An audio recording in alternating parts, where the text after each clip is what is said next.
સનાતન ધર્મમાં દરેક પૂજાપાઠ અને શુભ અવસરે દીવો પ્રગટાવવામાં આવે છે. આ દીવો માટીનો, લોટનો કે પછી અન્ય કોઈ વસ્તુનો હોઈ શકે છે. સાંજના સમયે દીવા સાથે જોડાયેલું એક કામ કરવું ધન પ્રાપ્તિ કરાવે છે.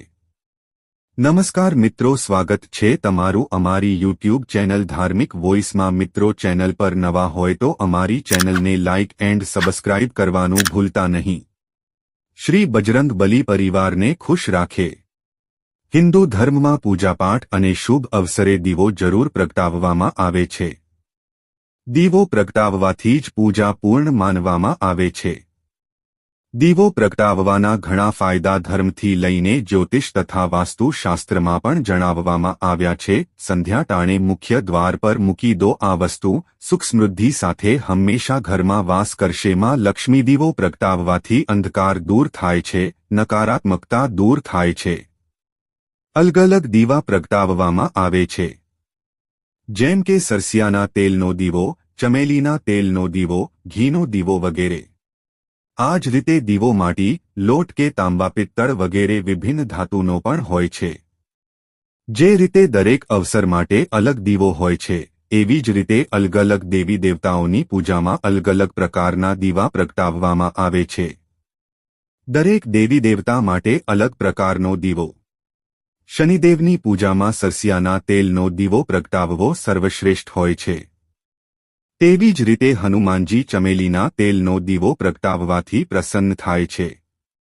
માં લક્ષ્મીને પ્રસન્ન કરવા માટે ગાયના ઘીનો દીવો પ્રગટાવવો જોઈએ.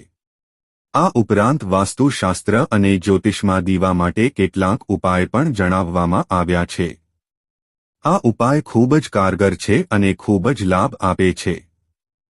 સાંજના સમયે મુખ્ય દ્વાર પર દીવો પ્રગટાવો. સાંજના સમયે દીવો પ્રગટાવવો સૌથી શુભ છે.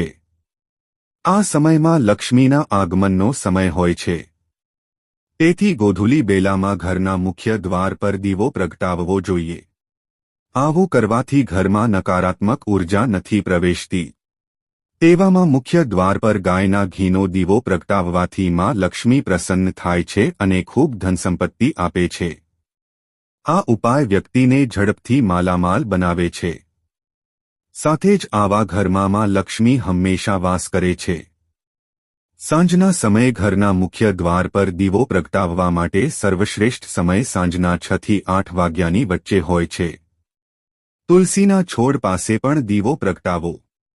સવારના સમયે તુલસીમાં જળ ચડાવવું, તેની પૂજા અને પરિક્રમા કરવી ખૂબ જ શુભ છે. આ રીતે સાંજના સમયે તુલસીના છોડ પાસે દીવો પ્રગટાવવો જોઈએ. તુલસીમાં લક્ષ્મીનું જ રૂપ છે. સાંજે તુલસીના છોડ પાસે દીવો પ્રગટાવવાથી માં લક્ષ્મી અને ભગવાન વિષ્ણુ પ્રસન્ન થઈને સુખ, સંપત્તિ, સૌભાગ્ય આપે છે. સુખી જીવનની પ્રાપ્તિ માટે ભગવાન વિષ્ણુની પ્રાર્થના કરવી. સાંજે ઘરમાં દીવો પ્રગટાવો અને આરતી કરવી. હનુમાનજીનું ધ્યાન ધરવું અને હનુમાન ચાલીસાનો પાઠ કરવો. શિવલિંગ પર જળ અર્પણ કરવું. ઘરમાં તુલસીનો છોડ લગાવવો. પૂજા પછી આખા ઘરમાં શંખનાદ કરવો. આવું કરવાથી ઘરમાં શાંતિ વ્યાપી જશે. ગાયત્રી મંત્રનો જાપ કરવો. તેમજ પૂજામાં દરરોજ કપૂરનો ઉપયોગ કરવો. ઘરમાં ક્યારે પણ ઊંચા અવાજે વાત ન કરવી. ઘરમાં વાસણો પડવાથી અથવા એકબીજા સાથે અથડાવાનો અવાજ ન આવવો જોઈએ. બહારથી ઘરમાં આવો ત્યારે ખાલી હાથે ન આવવું.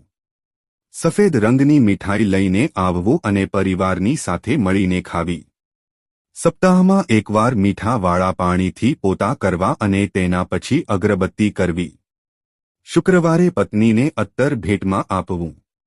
રસોડામાં ભોજન બનાવતી વખતે મનમાં પ્રેમ ભાવના રાખવી. એઠા વાસણોને રાતે પડી ન રાખવા જોઈએ.